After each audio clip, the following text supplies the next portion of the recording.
One country that's pulling ahead of its neighbors when it comes to using clean energy is Portugal. It's leading the way in the commercial production of wind and solar power.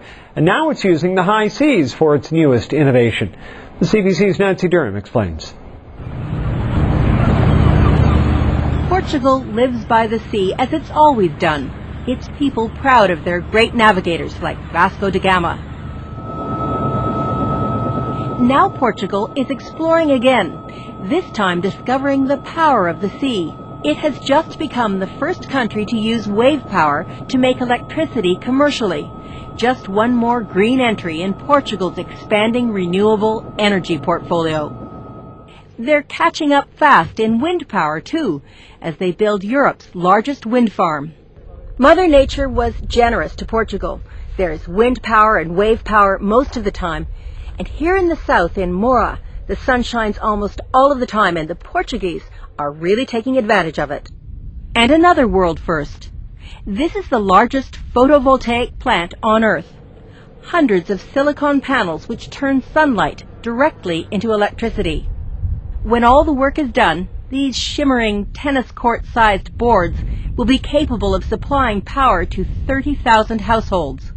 I think people finally wake up for the immense power, the potential that Portugal has to produce renewable energy.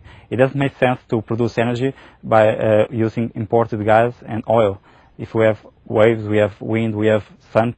The energy from the plant heads right next door to the village of Elogio. There's more than enough power for Idalisa Valenti to make endless espressos and to feed the hungry men who work at the solar park. Yet she has no idea, until just now, when Francisco Elogio tells her that all her power comes directly from those bright blue checkerboards.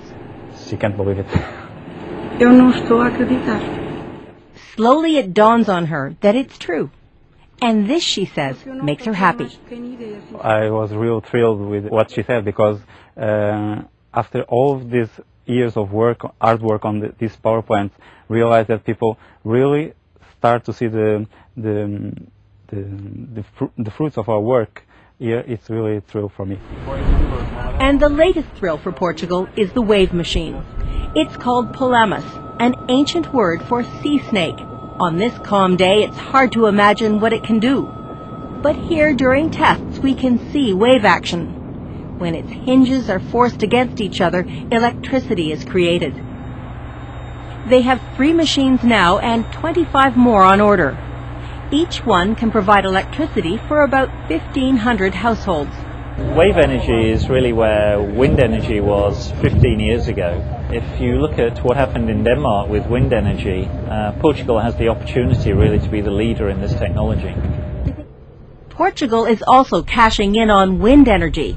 Not only is it building Europe's largest wind installation on its northern border with Spain, the Portuguese are making the parts at home. 1,000 people have jobs making the blades and the turbine shafts out of concrete to beat the rising cost of steel. Portugal offers attractive incentives to investors, promising good returns on the electricity they help to produce. In many other countries, protesters block wind farms, objecting to their appearance and noise. There's little protest here, according to project director José Oliveira. No, not that kind of complaint. They usually complain when they don't have a windmill in their backyards, or if the neighbor has more windmills than they have. Because the people like the money that comes with the land rent. Portugal had hoped to produce nearly 1/3 of its electricity through renewables by 2010, 2 years ahead of schedule, and it's already making more than 40% of its electricity from clean energy, and the number's growing. Nancy Durham, CBC News, Alto Minho in northern Portugal.